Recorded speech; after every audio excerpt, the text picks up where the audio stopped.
And hello there again, RosterWatch Nation. It's your friendly neighborhood Trashman, and this is the Garbage Grab. Today, I'm going to be talking about some of my favorite third receivers. So these are going to be like the third receiver in the offense, third option, if you will, in the passing game, for better or worse. And hopefully for better. So these are guys who I think on any given week are going to be able to boost your fantasy squad. You're going to want to draft them onto your fantasy teams. And you can have them in mid to late rounds. So some of these guys aren't even being drafted, and they're going to pay dividends for you in fantasy. And there's nothing that a real trash man loves more than using a third receiver to just put the boot down on your opposition in your fantasy week and ruin their day. So let's go ahead and get started. First off with CeeDee Lamb of the Cowboys. Third receiver with the highest upside, in my opinion, is the explosive rookie out of Oklahoma. Lamb has been playing all over the field in camp, in addition to being implemented in reverses and sweeps, and has been a standout in the camp in the process. Even though he'll move around, Lamb will see most of his snaps from the slot, a position that Randall Cobb saw 83 targets in 2019 for the Cowboys. Expect Lamb to meet or beat that number and to do more with those targets than the 828 yards and 3 touchdowns that Cobb managed in 2019. You're also going to be able to do more with the 2020 RosterWatch Ultimate Draft Cheat Sheet, which is available now at RosterWatch.com. The revolutionary cheat sheet that changed fantasy football forever is back only at RosterWatch. The RosterWatch Ultimate Draft Cheat Sheet, all you have to do is follow the 3 simple rules. That's it, 3 of them. It couldn't be easier. An expert quality fantasy football draft is guaranteed. The RosterWatch Ultimate Draft Cheat Sheet only at RosterWatch.com. After CeeDee Lamb, you have Randall Cobb of the Texans. Speaking of the former Cowboys slot receiver, I just mentioned him. Cobb has a new lease on life down in Houston, where he'll have a real shot to do some fantasy damage alongside Will Fuller and Brandon Cooks as the other starters. Fuller is slated as the number 1 receiver of that group, but really any of these guys could lead the team in receiving on any given Sunday. And fellow new addition Cooks has had his reps managed through August, so Cobb should have a leg up over him for at least the beginning of the season. The Texans have an elite quarterback in Deshaun Watson, and there'll be plenty of shootouts, so Cobb offers considerable value where you can draft him right now as wide receiver 70.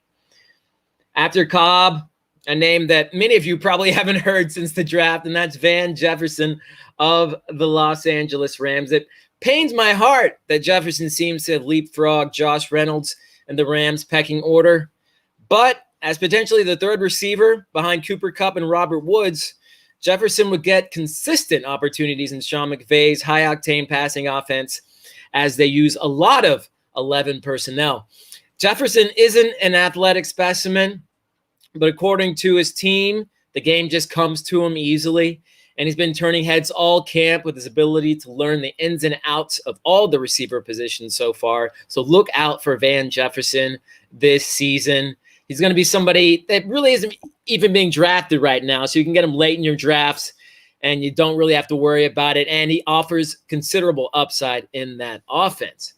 After Jefferson, now Darius Slayton of the Giants.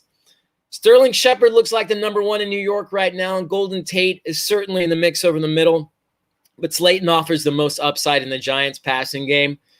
Shepard only played in 10 games last season, but only had 1 less target than Slayton, who topped Sterling in yards, 740 to 576, and touchdowns, 8 of those to just 3 for Shepard last season on 9 fewer receptions.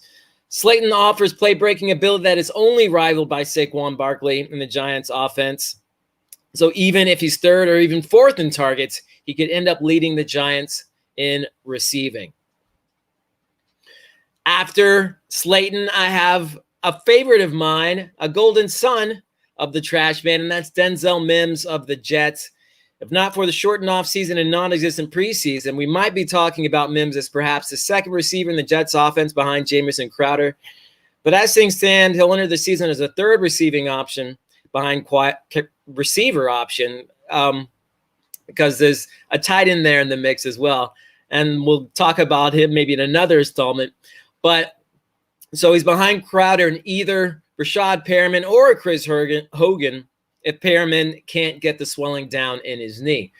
Perriman has the absolute worst schedule in football in regards to opposing corners, according to our own wide receiver cornerback matchup projection tool. So that leaves Mims to pick up the slack on the other side of the field. Mims was the rookie receiver that I was most excited about coming into the draft this season, behind CeeDee Lamb, of course, so second most. And he can easily ascend the ladder to fantasy stardom if he can stay healthy. After Mims, last but not least, I have Leviscus Chenault to the Jaguars. The Jaguars have to be looking for playmakers after cutting Leonard Fournette, and Chenault should suffice nicely. DJ Shark and Chris Conley are the first and second receiving options in Jacksonville currently. D.D. Westbrook is injured right now, but Chenault is pushing hard for playing time.